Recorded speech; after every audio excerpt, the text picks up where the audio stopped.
Performance CEO show. Today, I have a guest from India, Abhishek Nag. Hi, Abhi. How are you doing? Thank you, Sebastian. Very good morning to you. I'm doing really good. I hope you're keeping safe and well.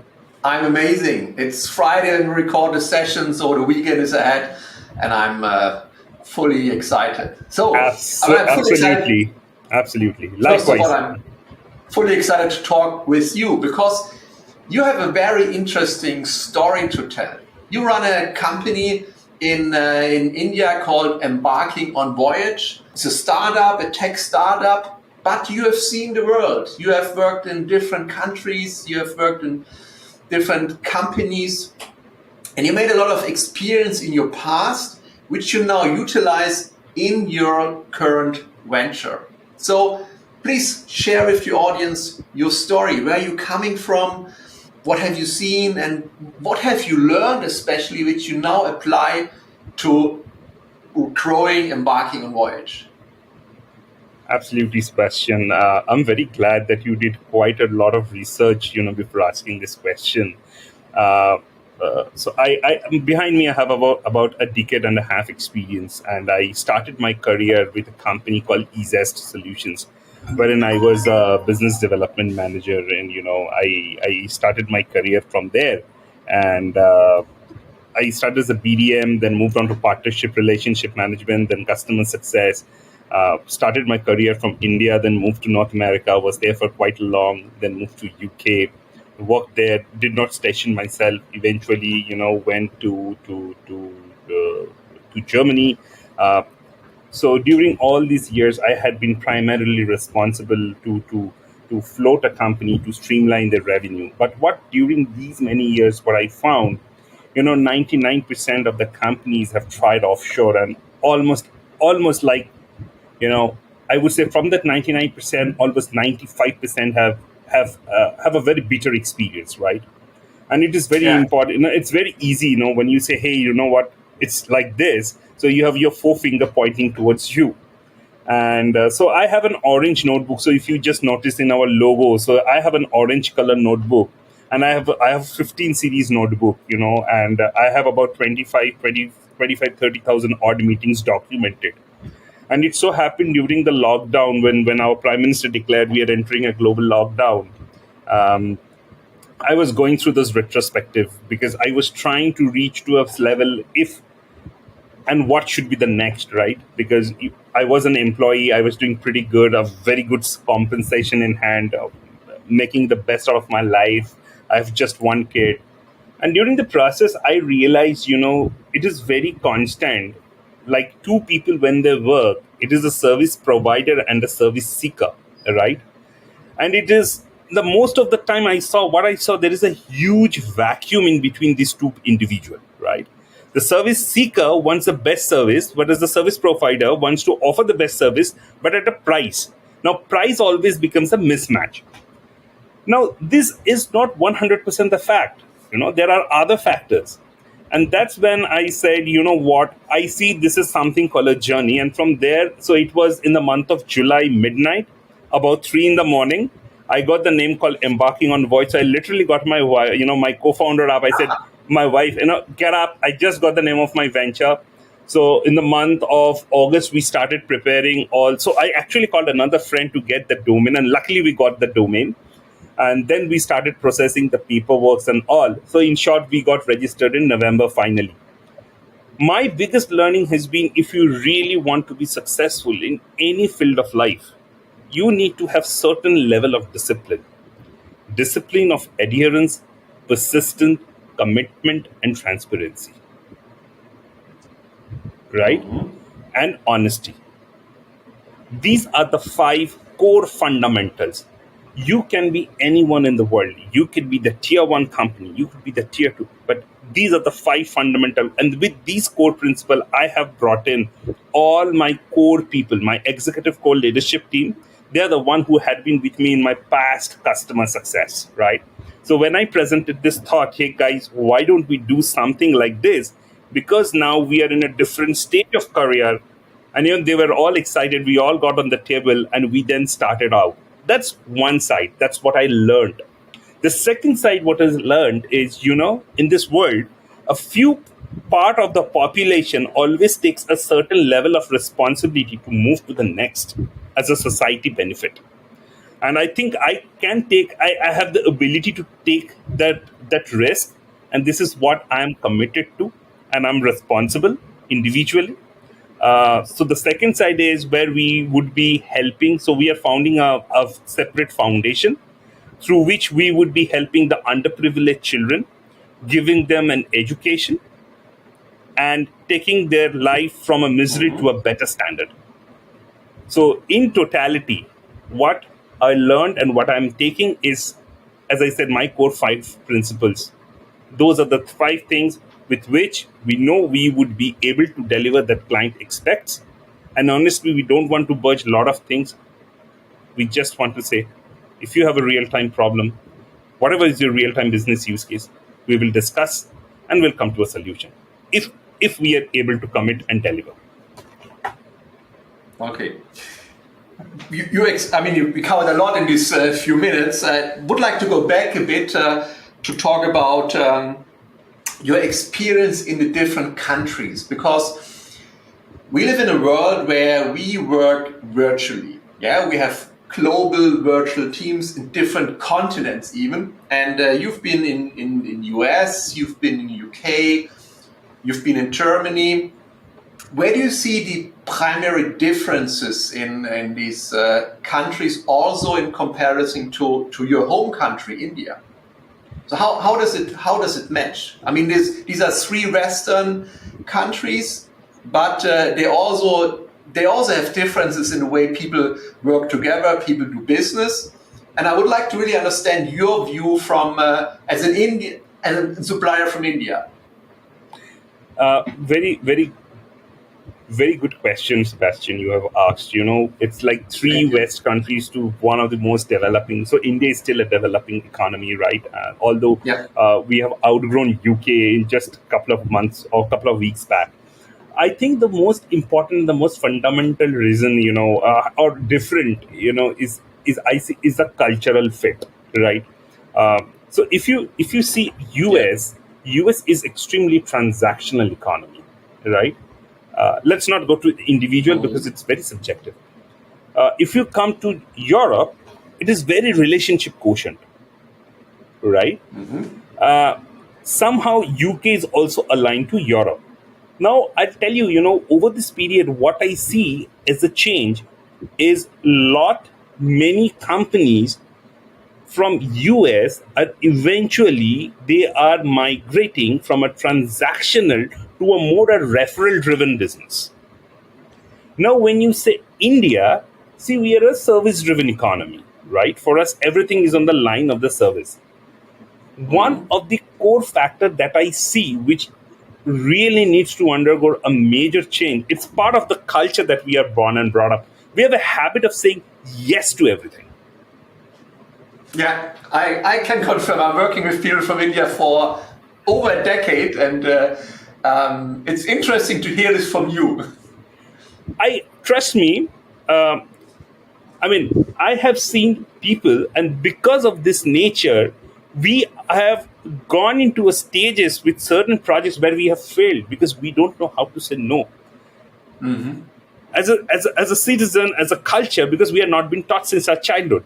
I think it is extremely important now for the world, for the people to understand we need to be very clear and vocal what is achievable and what is not, right? That's number 1. Number 2, I see there is a mindset shift, Earlier in US, let's do like this. US, Europe and India, right? So there is a huge, mindset shift. So US there used to be a problem solving attitude, which still do exist. Okay. There used to be a problem statement and there used to be a point solution. Europe is different. Europe is more connected to the ecosystem, evolving to a certain level of discussion and then arriving at a certain drawboard. India, from the mindset system, it's all about the design thinking process, how the entire system. So we come to a point wherein we are doing a number of research to arrive to a particular solution to address a particular use case. Right? The last Yeah. but not the least, what I really see, now this is very common. The West, there is an absolute shortage of qualified software engineers.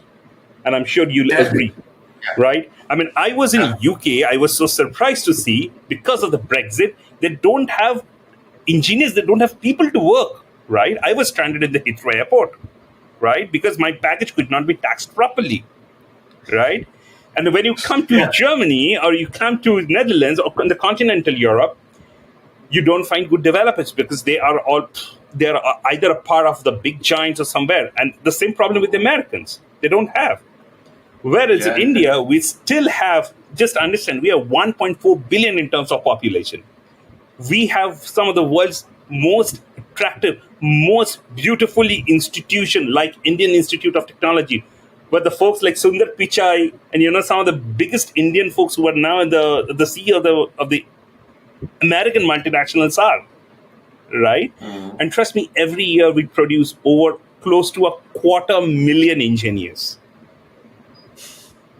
It's a big pool of highly qualified resources Yes, meeting this big shortage of resources in the West. I mean, absolutely. here we have the capital, but we don't have the resources. In India, there's not enough capital, but there are a lot of resources. Yeah, and I would slightly disagree here. As an economy, I find India still have a lot of capital.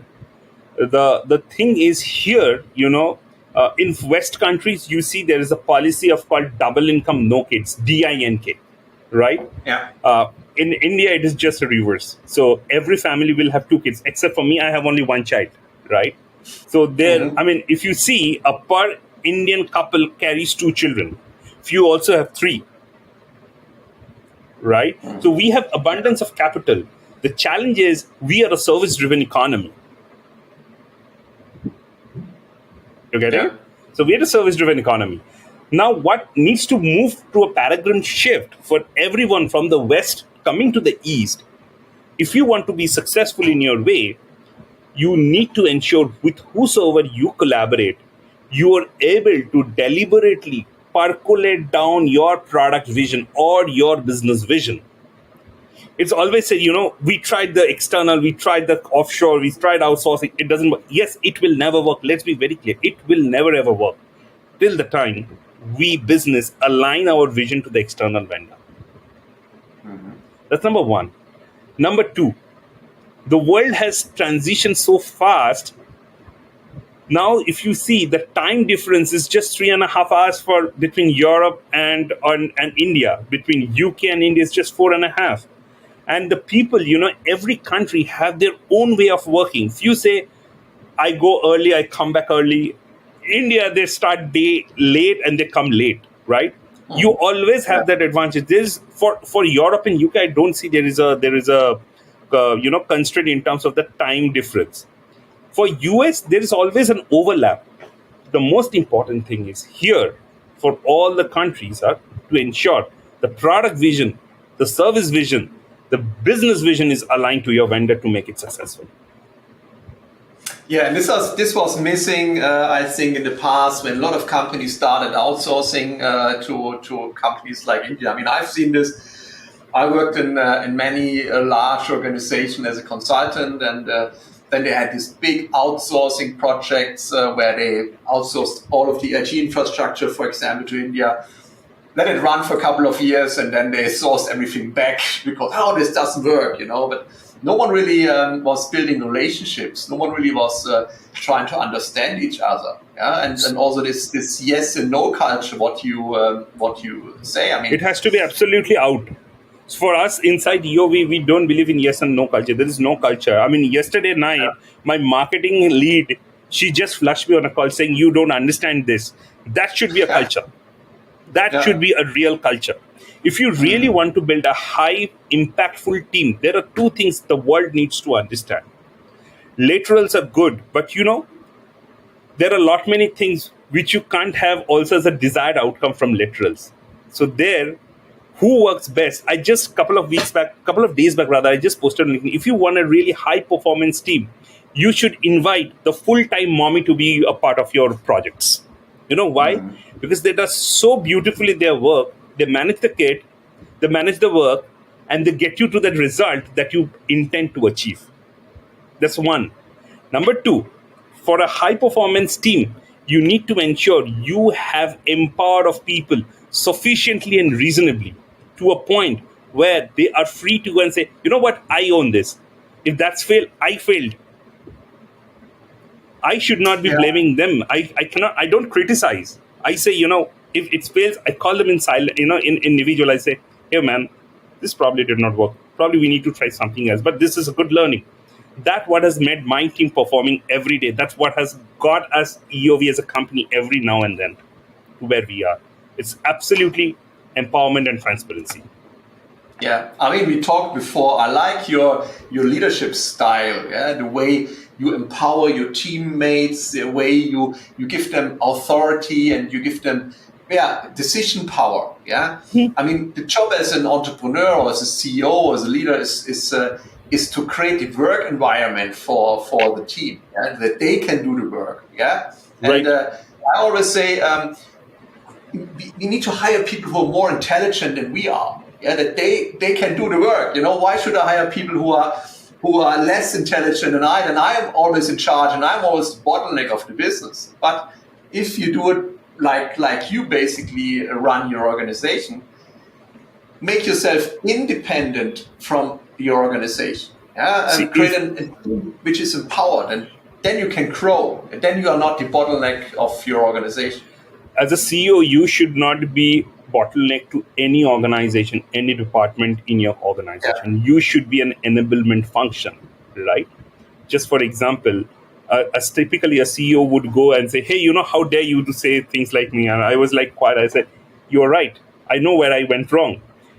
If a true CEO will always have the ability to accept where he or she went wrong, and let your Exactly. team know. I never say, what, one of the most fundamental. So this morning somebody said, you never say, we work for you. You always say, I work for you. I said, that's a fact, right? If you guys work for me, it makes no sense. We never employ people. We partner with talent. You always need to partner with talent because competence is something that can always be built up. Competence is based on your business need, right? We are not inborn talented. We all got this talent. We all got our competence developed based on what business wanted us to develop in ourselves, and that's what simply I do. I like your vision. I mean, this is basically servant leadership, and I don't. Every company I see who is successful in this current time or successful in a sustainable way needs to adopt this leadership style because times have changed. Absolutely. People are not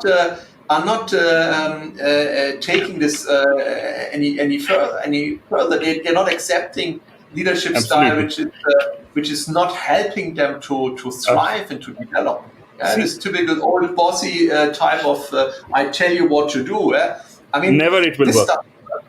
This doesn't work anymore. Doesn't, because this generation is different. We are not partnering with the people of our generation. We are partnering with millennials. We are partnering with Generation Z, right? They are 10x ahead of us, right? Yeah. I tell you a very short example. So one fine morning, I see something was not on my way, and I said, hey, why? I'm a bit concerned why these things are not happening. My daughter, she's just 10 years old. She says, you know what, you should step down from your marketing team and all this. I said, why? What is the problem? You guys are not on Instagram. You guys are not promoting your people. That really ridiculous, Yeah. So, the second thing that we need to understand is what nature of people are we collaborating with? These are millennials, right?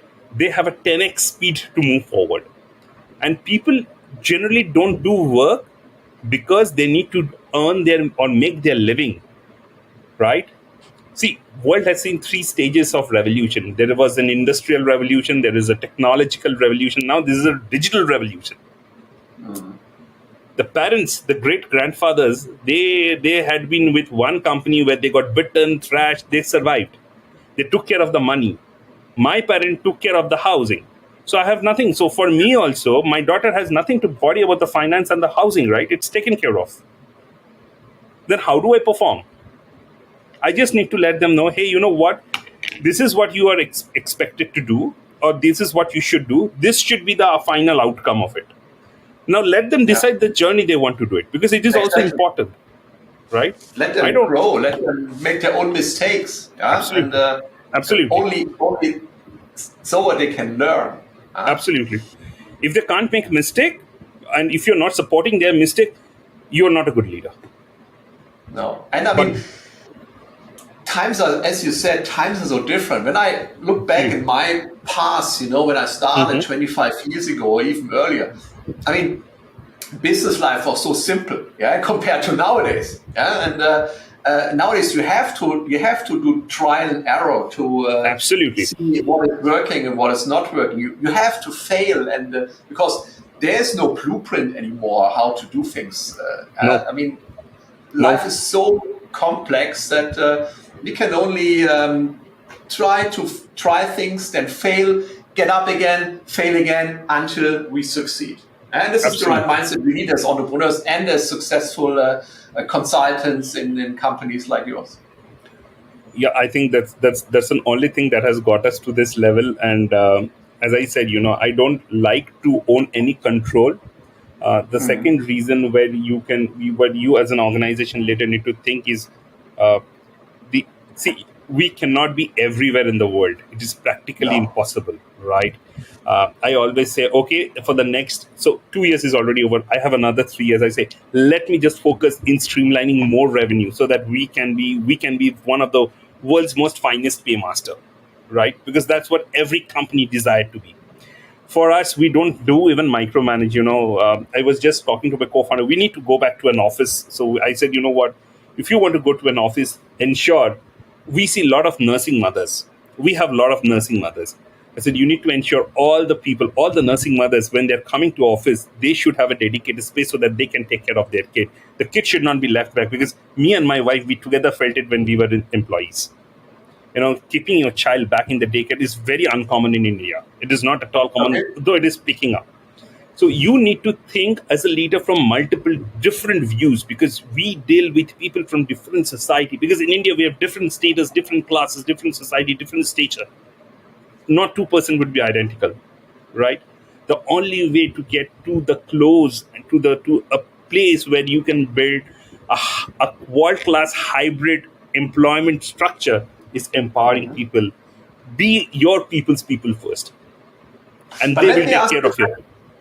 Let me ask you a question. I mean, you have very modern views of management, very international views.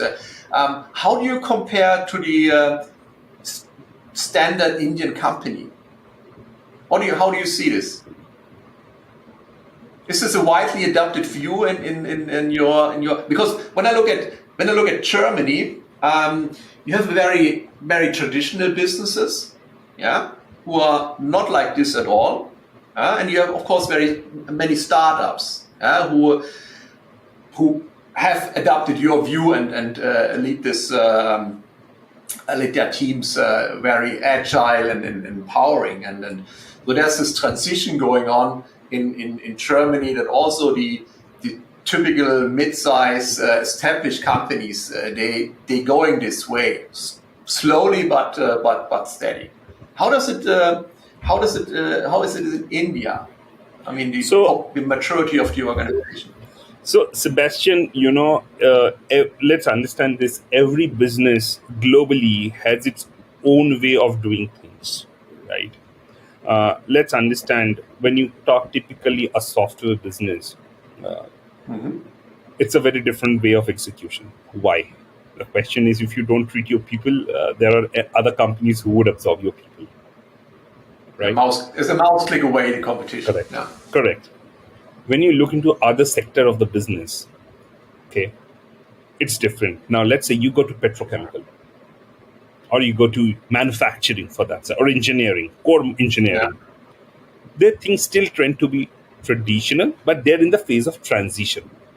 See Yeah. what happened, as I said a couple of minutes back. Human beings have evolved as an individual. Now people started getting a feeling of their self. What I observed during COVID times when we were all confined, we started realizing, okay, what are basic necessities? And we found the basic necessities, in fact, within basic necessities, there are so many necessities which are just extreme for survival, which are no need, right? I think that has really brought a huge change in the mindset of the people also. So I would say, from the approach standpoint, IT has definitely changed, because if they don't change, they won't sustain globally. Yeah. If you look into manufacturing, see, manufacturing have a different ball game. You need to have these departments, divisions, hierarchy, because you have blue and the white collar. Unlike in IT, you have everybody with a white collar, right? Even my next door folk, my co-founder is also a white collar, obviously, and even my engineering folks are also white collars. But as an engineering, you have a blue collar, and you Yeah. have to create that hierarchy balance. So if you ask me, I see globally there is a shift in the work style. Earlier, everything used to be under one roof. Now people started empowering people. People who don't know how to empower people and still say, hey, you know what, this doesn't work. It has to only work when they are right before me. I don't think there is any chance of success. And it's Because interesting, when you look at companies like Goldman Sachs, yeah, in the US. They just recently had this big argument that the CEO demanded that everyone is going back to the office. And there was a big discussion in the US, and this is very interesting. I need to look up where this discussion went and what the current status is, but there's been a big uproar. Also, look at look at Apple, for example. They also had a big, or basically a statement from the CEO, also demanding people primarily coming back to the office. But they changed it after most of the employees basically revolted against this Sebastian, order. I see one of the reason. I tell you something. This is my observation. To call or not to call back to people, it also depends on how you see your people. Okay. There has been an instance If when you we trust them asked, or not, for yes, example. there has been an instance when we asked our employees, guys, do you want to come back to office? They say, we don't want, but if you want, we can come to office just for chit chat and fun. Does that impact the productivity? No. All the productivity at 100%. Why? We do offline meets very frequent. Every 6 months we call for a drink and a dinner, maybe. Again, on the foundation day, we are calling people across India or wherever they are. The most important is let's understand, the world has made a 180-degree change. If you try to impose what it used to be until 2019, you might have a bigger impact on your business and on your overall society. You have to be very fast in adoption. Yes, in the process, we might see there are few people where we need a level of daily engagement. It's fair, you call them to office. But at one point, you also need to ensure you put them on an autopilot mode, else you become a micromanager. Right? It's very simple. If something is not working, Sebastian wants to train me. So Sebastian will engage with me maybe, let's say, for next 60 days. But from the 61st day, it is my responsibility as well to pick it up and make sure that, okay, Sebastian can now take care of his other assignment. Right? So we need to figure that out. Probably not an old style, but probably a hybrid would be something that we should all be looking at. Again, you need to be very clear what you want to achieve from a hybrid model. Do you call it for a discussion where to move ahead, how to move ahead, how to scale up, how to ensure that people are reasonably trained, certified, and moving forward? or you have some other thoughts. So I have personally not given a thought into it, but I personally see, as far as my objectives are concerned, all our people are giving 100% commitment, and we don't see any escalation, zero escalation. As I say, only one client whom we literally Yeah. wanted to step Wow. out, and as I said, it's there's absolutely fine. Only one. That's only one thing. We have 99.99% customer satisfaction. Just a client gave us a reference to one of his friend. So just now think. But transparency. Yes. That's a very good point. But let's quickly talk about your plans with your organization. Yeah, I understood that you have big plans of expansion. You want to enter different markets. So how does the future of Embarking on Voyage look like? Okay, so Sebastian, currently we are still in day zero. Our day zero will be until 2025, wherein during these 5 years, so we have intentionally taken 5 years plan in one go. During this first 5 years, we would be streamlining all our revenue, all our processes. We are eventually next year, 23 mid, we are starting our ISO certification, because that's the basic Okay. you need, right? You need to have some basic hygiene, and rest everything aside is a top up. So we are first going with that. In the year 2025, we first plan to open our GmbH, our You come German into entity. Germany. Yeah. Yes, because I stayed in Hanover for quite a long. I understand the German market. You won't believe we have about 67% of business from Germany and the German-speaking Amazing. customers, Amazing. Yeah. right? Because we know how this market operates. We precisely know how to get into it, and it is important. Let's be fair to them also. Yeah, come on. I mean, we shouldn't be shying out saying, "Hey, you know what? You guys had been always." No, no, no. Everybody were wrong and right at one point of time. So we have that. So we definitely we would be opening our subsidiary in Germany, and at the same time we would evaluate the business coming from the North America. We already have a sales office in DC. So we eventually, our plan from 2026-27 onward is to employ German nationals on our payroll. We would be employing people. We are a global company. We are not a local Indian company, for sure. Let's be very clear about it. We don't operate as per Indian. Yeah, we do. We have to operate as per the holiday list of a particular national, but we have people from all culture. We respect all religion, and we want to grow. To the best of our ability. We always welcome fresh talent. We look forward to people who wants to see themselves in a different role, and we will give them a chance. In fact, we already started the paperwork for EOV Foundation. Through the foundation, we would be even inviting our internal employees who want to be an entrepreneur so that they can pitch their ideas. If we like the idea, we would be doing strategic investment in terms of advisory, funding, and go to market. Because we believe if we create one more entrepreneur, that one entrepreneur might create 50 more employment. And that's how, you just It's how you expand. change the world. This is a ripple effect, and you Absolutely. touch so many lives, families, and I see a new global player arising. Yeah, when I look at your plans, amazing. Yep. Our only intention is clear. If you want to be a global player, you need to be very clear what you want to deliver and be honest what you're capable of delivering.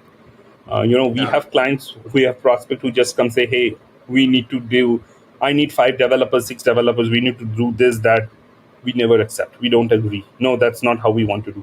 You plus first of all, you take us through your product vision. All the product development stakeholders go through that. Then they go through the code. Once they're convinced themselves they are able to deliver it, then only they start working. That's how we work. We don't work just come, do and go. No, we would never work like that. We want to work as a very advisory driven client partner for you. Amazing, amazing. So we covered a lot.